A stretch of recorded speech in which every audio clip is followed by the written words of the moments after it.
In every operating room, in every ward, in every clinic, and every team meeting, a silent battle brews. Conflict, negotiation, identity. Welcome to the Scalpel and Sword podcast, where I, Dr. Lee Sharma, physician and conflict analyst, explore the hidden negotiations beyond modern medicine. Let's trade burnout for boundaries and learn the art of healing with precision and power. Hello and welcome, my peaceful warriors. Welcome to the Scalpel and Sword podcast. I am your host, Dr. Lee Sharma, physician and conflict analyst, and I am so excited to have on the podcast today Kyle Claussen. Kyle is the CEO of Resolve, which is a company that is completely and utterly dedicated to helping physicians with contract negotiation, salary negotiation. They are endorsed by over 50 state medical societies and also nationally.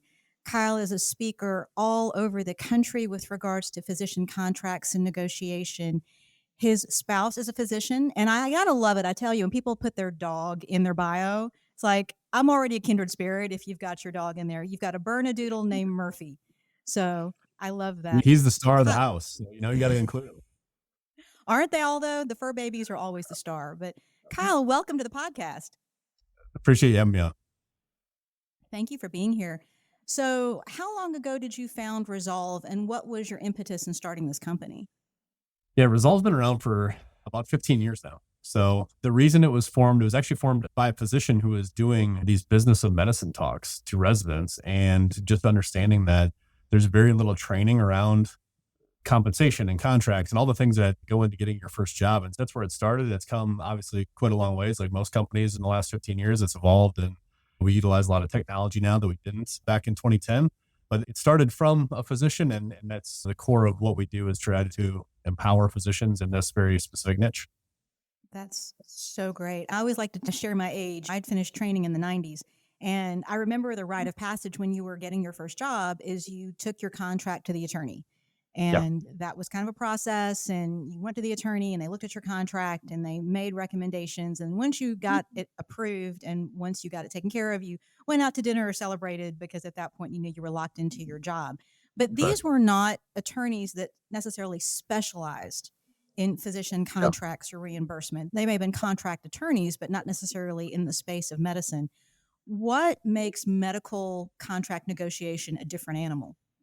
Well, I think it's like any area of the law, really, or any area of medicine. You want to be subspecialized. You want to be really good at what you're doing and seeing the market at a very high level. And the more volume you have, the better advice you can give. And so I think it's not necessarily unique to medical contracts. It's unique to every topic. But because we focus here, right, all day, every day, we can tell you the last time the certain employer had a contract come through and maybe what those terms were, or what their in-house counsel likes to do with language, or what they don't like to do.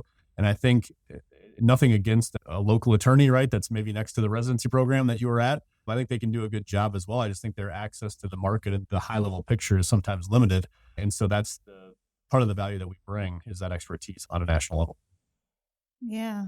And I think that's a great perspective, that not only are you familiar with physician contracts, you're familiar with the people with whom you are negotiating. You probably have seen multiple contracts come through from a single entity. And so you've got experience with how that language works and how their in-house counsel works.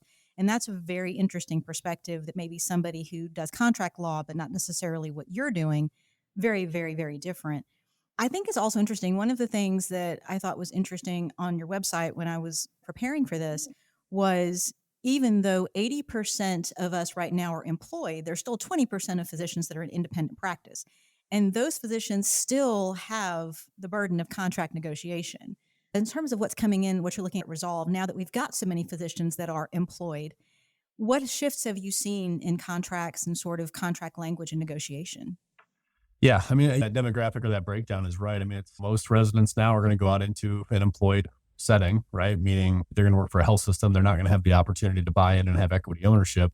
But every resident comes out as an employee to start with, right? I mean, even if you go into private practice, you're not a partner from day one. And so contractually, you've got to know what that means. You've got to protect yourself. And certainly the shift for systems and academic centers, even private practice, I mean, all of them, their footprint has grown, right? Because there's been a lot of consolidation. And so what that means is that the employment side of it, I think, is getting more and more polished. I think some of the documents are getting more verbose and they're heavier and they're considering all these circumstances that maybe they didn't 10 years ago. And we've had COVID happen in the last, 10 years, and that's caused issues. And so I think the language is not getting simpler. I guess I'll put it that way. Mm. Yeah, it's interesting. You talk about how these contracts have gotten weightier and heavier. There's just more consideration that kind of goes into this process. And it's maybe more so for employed physicians, but also in these bigger systems.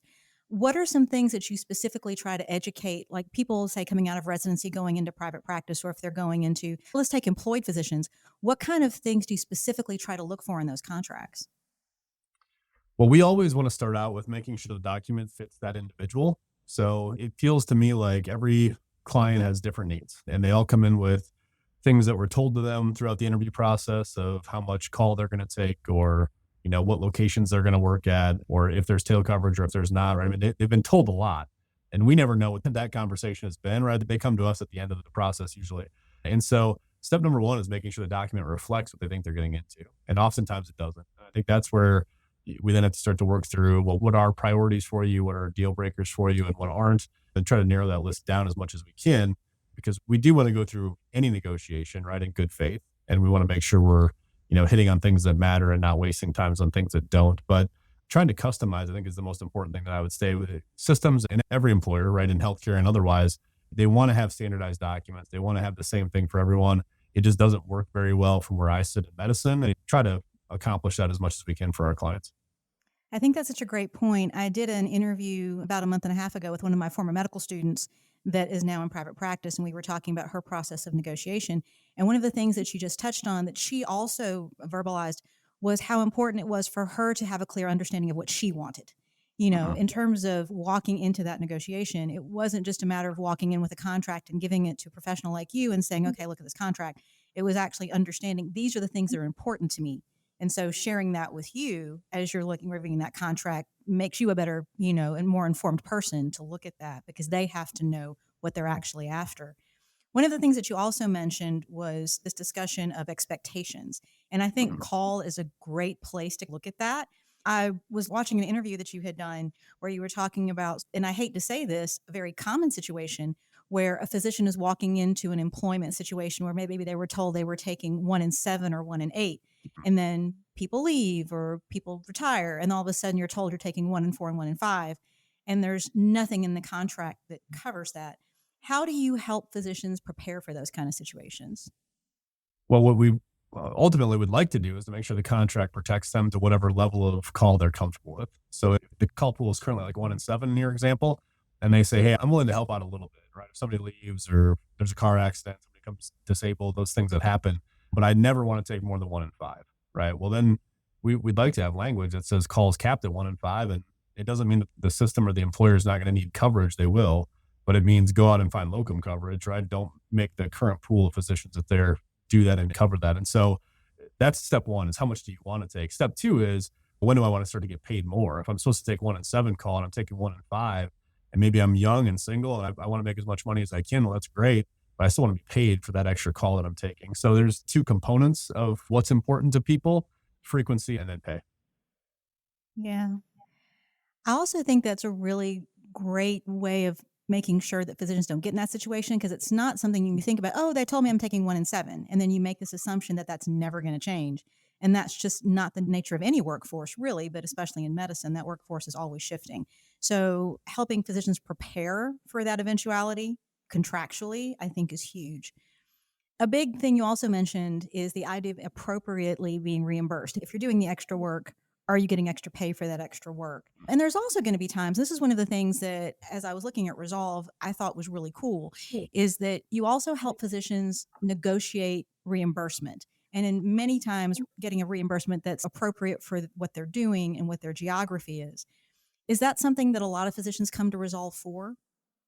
I think so. I think sometimes there's almost this line in the sand of people only care about the dollars, right? Or they only care about everything else, right? The language and the risk and all the softer points. And we would prefer that they pay attention to all of it, honestly, and that they negotiate all that in good faith. And so one of the things that's unique about us, because we see thousands and thousands of contracts every year, is we can give you a lot of those insights. What are people being paid per worker RVU, right? What are starting offers, kind of that market intelligence that you need, in addition to some of the survey information that you're going to want access to. So most employers use MGMA or Solvent and Cotter or some combination of those.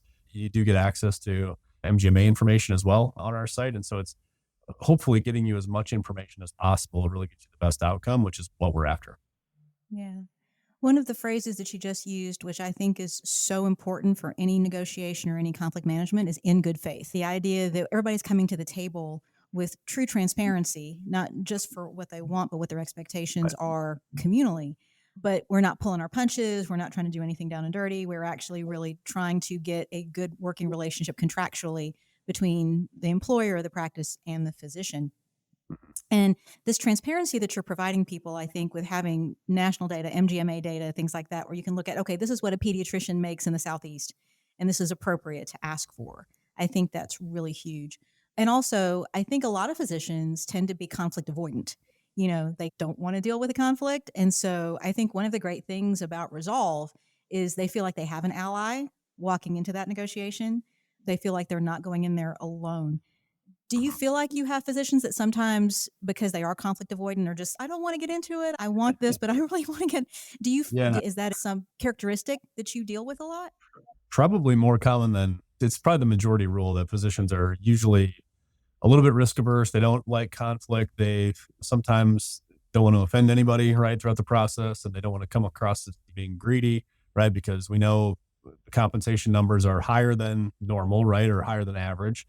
But what we try to focus on is value. And so we know healthcare is almost 1/5 of our GDP, right? We know that the numbers in healthcare are huge, right? And we know that physicians provide almost all of that revenue generation to your license, right? And so we know that you've got to be a big part of that pie and a big part of that equation. And so when we go in good faith, what that means is we're not trying to ask for 90th or 100th percentile numbers, right, all the time. And we hope that the employer is not offering 10th percentile numbers either. It's kind of this range in the middle, and we're negotiating between that range. And I think if you do that, that's kind of the definition of good faith to me. Oh, absolutely. One of the things that you also talked about, and we talk a lot, and especially on the podcast, I feel like we focus on residents and residents going into training and then young doctors going into private practice. But there's lots of other parts of this sort of process and clients that are coming in, and physicians that are either retiring, selling a practice, actually making that transition. That's something else I'm sure that you see a lot of people who are trying to either sell a Yep. practice or bring in a partner. As sticky a process, I guess we would say, as doctors coming into practice? Well, it might be stickier actually, or more complex. So if you're selling a practice, you're being bought out by a health system or private equity or whoever the buyer is.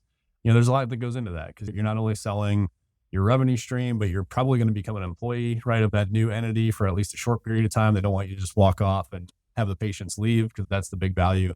So yeah, I think it's all of the corporate documentation that has to go along with it on top of a new employment setting that you're looking at. And sometimes the value of the practice is split between those documents. So yeah, certainly something that you're going to want to be careful of, that you're going to want to think through, not only short term, is this good for me, but also how long am I going to practice and what does that look like 3 or 4 years down the road. I think if you're, I'll say 65, right, in selling a practice, it's probably a much different discussion than if you're 40, right, and you're selling a practice, Mhm. because you're likely going to have more years to sit in that new system. So definitely complex, definitely adds another layer to the conversation, and certainly something that's happened a lot over the last 5 to 10 years. Especially, I'm sure with the rise of private equity, I'm sure you're seeing that a whole lot more. Yeah. Also, too, like this idea of bringing in other physicians into this practice situation. Let's say for example, I'm a solo practice owner. So if I was ever to bring in somebody else, it's almost like getting married. You would definitely, I would be very conscientious about bringing somebody into something that you had been with and was something that were very near and dear to your heart.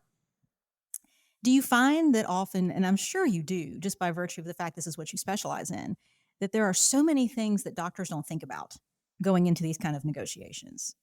Well, you mentioned the word marriage, and I'm going to use that loosely, but we often kind of joke that if you're a family law attorney, you talk about the divorce with the marriage. And if you're in this setting, you really have to think about, how do we break up if this doesn't work? And that's a hard conversation to have because you're trying to be excited and, hey, I'm bringing in somebody that's new and this is going to be great. We're going to be partners.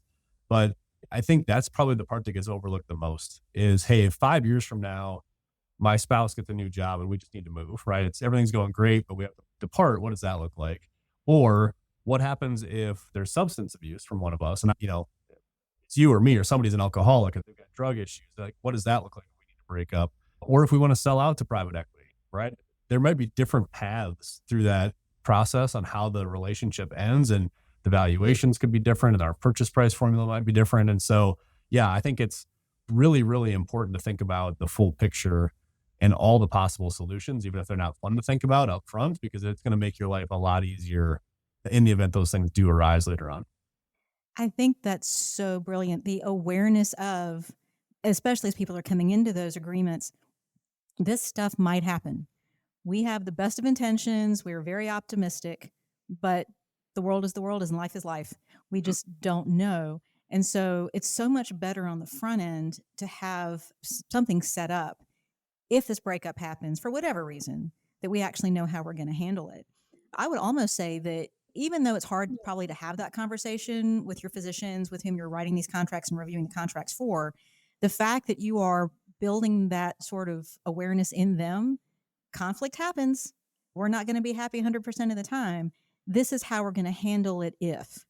I almost wonder if when you have those conversations with doctors that they walk away from those conversations and maybe, I'm not going to say necessarily less conflict, but probably better able to handle it because you've made them think about it a little bit. Yeah, you hope so. The idea is that if you're going to a physician and they specialize in something, they're going to give you a lot of information, right? And even things that you haven't thought about yet. And then you walk away going, oh, okay, well, now I can make a better decision for myself because I have the full picture. It's the same way for us. We've seen a lot, right? And crazy examples that have come up. And so we're always bringing those into the table to say, hey, what if this, what if that, what if the other thing happens? And then physicians are really good at making decisions once you have all of the information. And so we feel like that's our job, is to give you as much of that information as we can and then let you decide how do you want to attack this. And then we'll help you, right, with tools and language and contracts to get you there. But our clients are more than capable once they know everything. Absolutely. You had mentioned that the physician that founded this company initially started out by giving talks to residency programs. Yeah. So your company's 15 years old, so those talks started in the 2010s. Mhm. So there's this whole generation of doctors that came out and are currently practicing that never got that kind of business education. And I will admit that I was one of those. That the idea of any talk of contract negotiation, salary negotiation, any kind of business acumen was just not something that was given to us. They gave us a residency training and they kicked us out. They said, go, go, go. Mhm. And most of the education that I've gotten has been through talking with people like you. My husband is very business minded. So I've gotten my education in different ways. Do you see a difference between these younger physicians coming out in practice and maybe some of the people of the 90s and early 2000s who weren't as fortunate to have that kind of business education? A little bit. So I'm going to frame your situation and a lot of our clients that have been out, I'm going to say between 10 and 20 years, right? Somewhere in that time frame. Their school of hard knocks where they may have gone through a contract and they didn't pay attention to it because they didn't have any training on it. And then they had a bad outcome or life happened.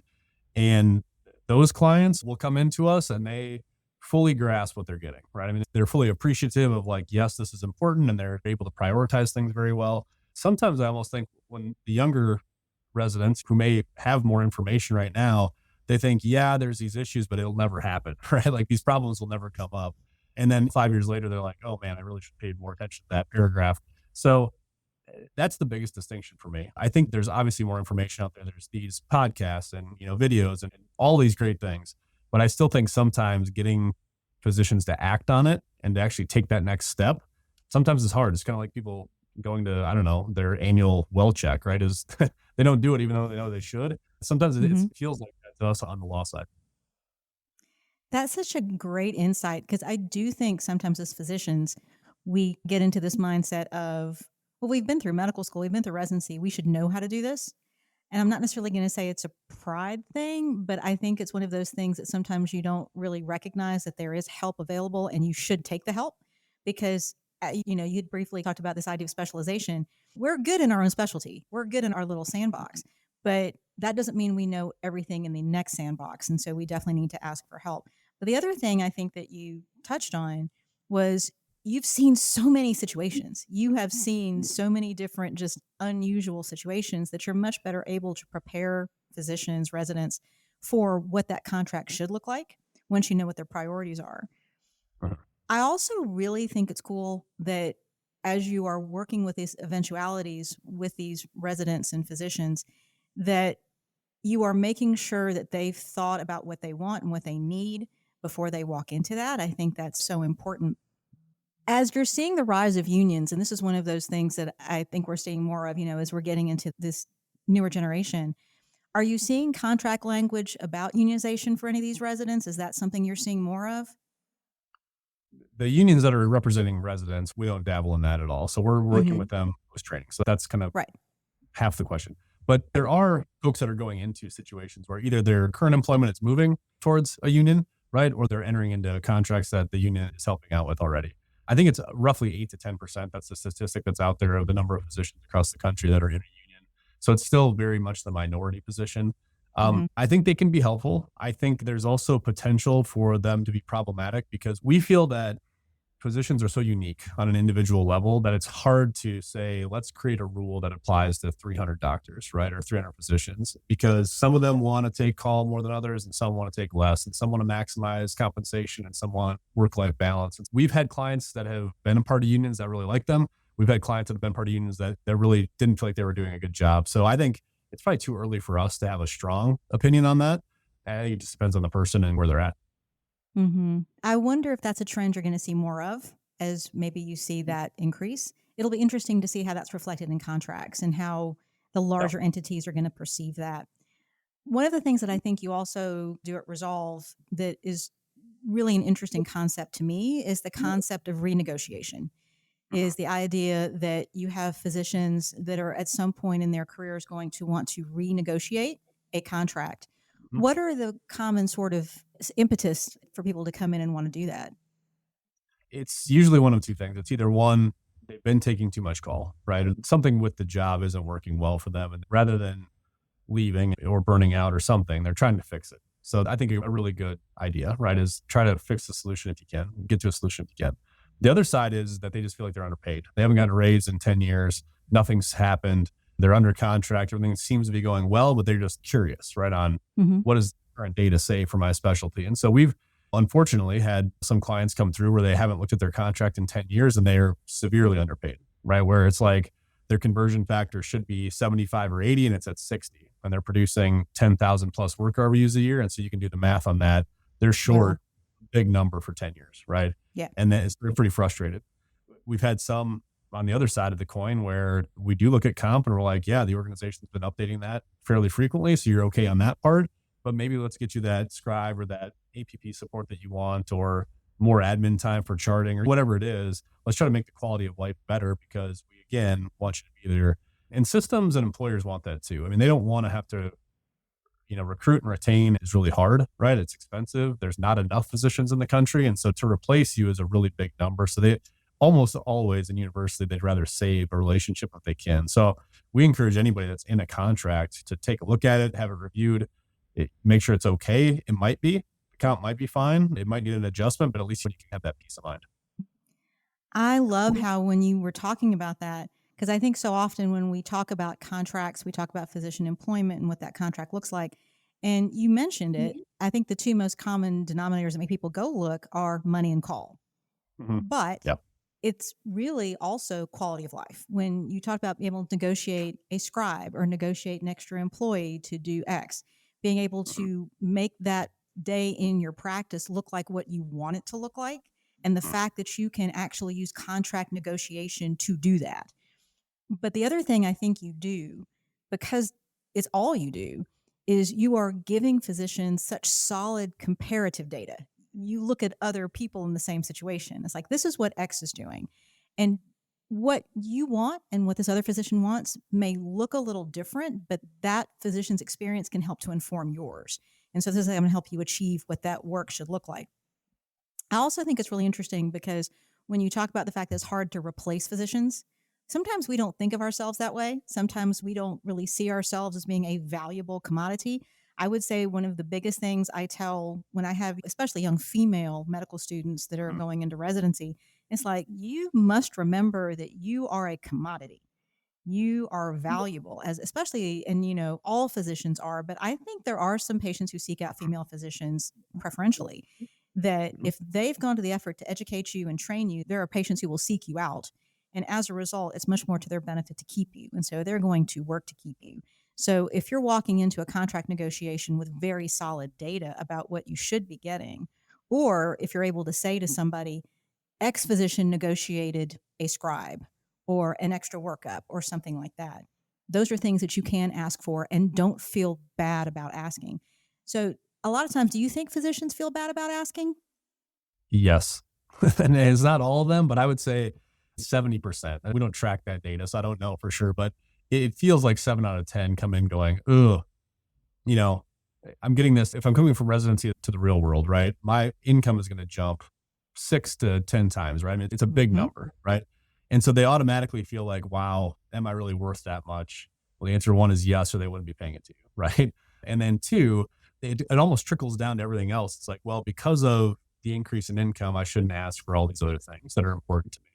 I think female physicians for sure, right? I mean, we know now that it's about 50% of med school is female, right? So the split Hmm. is Right. becoming more even. So the workforce will shift to being hopefully 50-50 soon.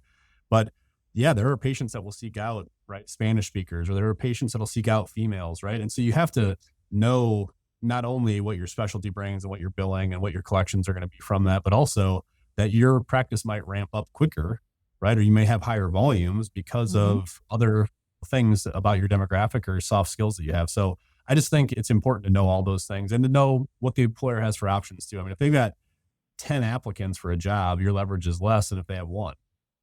And nationally, we know there's a shortage, but there might be certain markets, right, in smaller micro markets where supply is not in your favor. And I think it's also important to know that.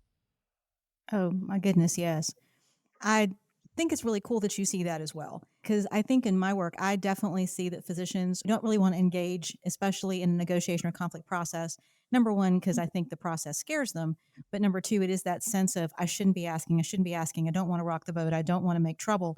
Instead of owning the fact, no, no, no, these are things that you've worked for, these are things that you should have, and it's totally okay to ask. And especially if you have the power and the data to negotiate. I think that's so powerful. So I think it's interesting that you see the same thing, but I'm also really hopeful that because companies like Resolve exist and that as the awareness of your company increases, the people will make use of those services. That's really what I hope will happen. And I think that's going to make for happier doctors. I mean, I think that's the thing. When doctors feel like they are recognized and fairly reimbursed and can build a workplace environment that really reflects what their priorities are, they're much more likely to stay where they are. They're going to be Mhm. better providers. They're going to have happier patients. I mean, it really does travel the whole way around. If you Yeah. could say, so you have a physician who they're wanting to come in, they're wanting to renegotiate a contract. Is there any one piece of advice you give them before that process starts?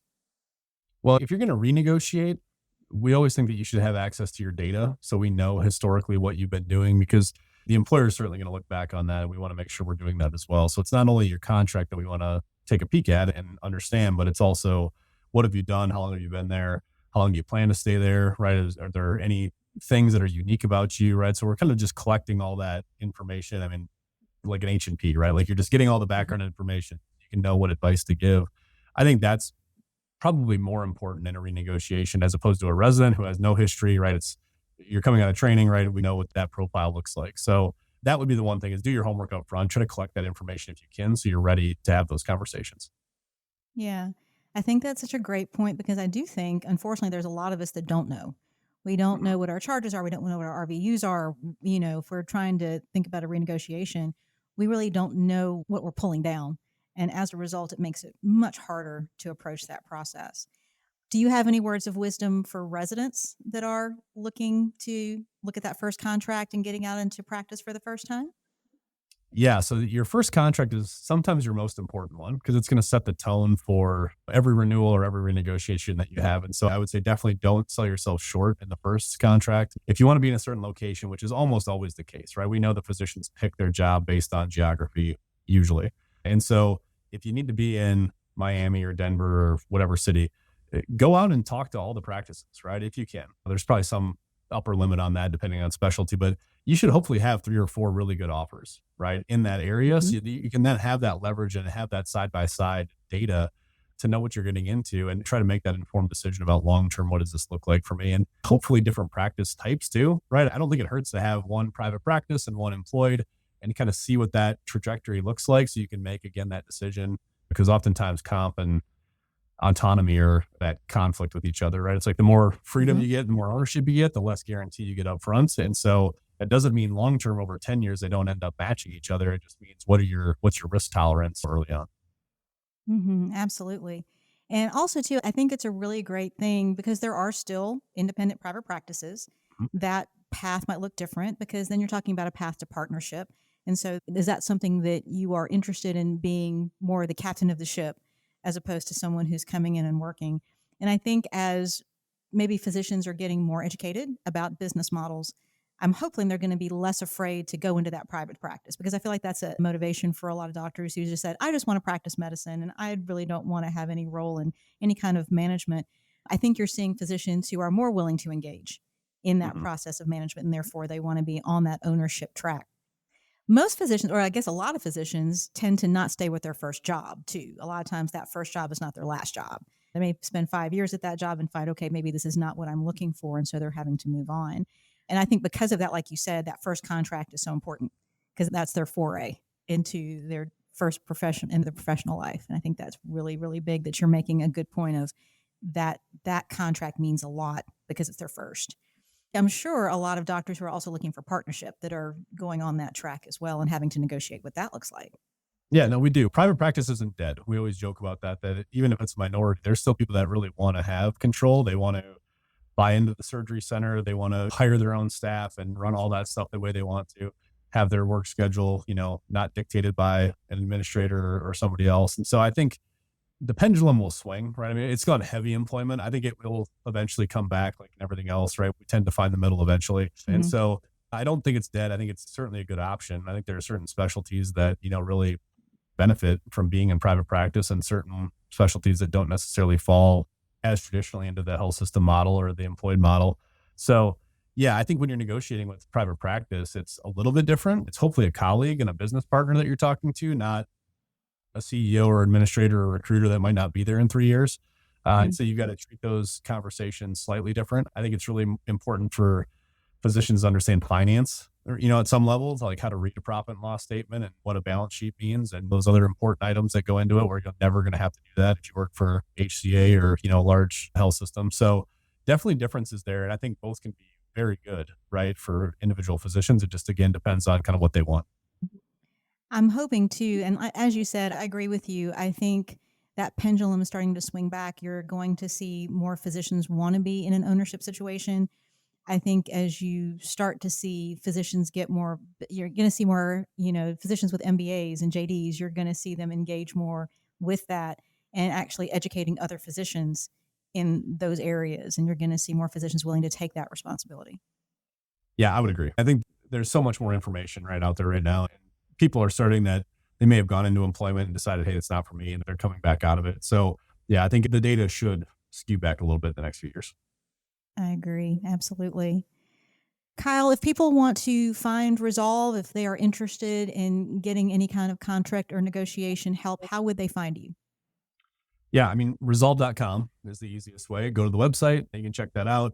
You mentioned that there's a lot of endorsement of the idea, right, of what we're doing. And so there's certainly state medical organizations, there's your national societies, right? Well, it should have information from us on there as well. So, I mean, you hopefully will find us in a lot of different spots, but the website would be where you go to create an account, start that process of getting access to the data and doing those things to empower yourself. So that's the best way to do it.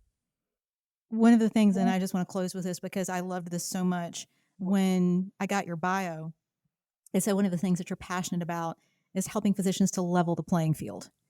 That you really want physicians to have the tools, the knowledge, and the power to actually negotiate the work life reimbursement that they should have. And I love it that you're doing the work. And I think the work that you're doing is so helpful and so important. And I really kind of hope that as companies like Resolve gain more prominence, that physicians will start to feel less conflict avoidant, that they'll actually feel like they can engage in the process. Conflict isn't always a bad thing. Conflict can actually yield better and bigger things if we're willing to engage. So I really appreciate the work that you're doing.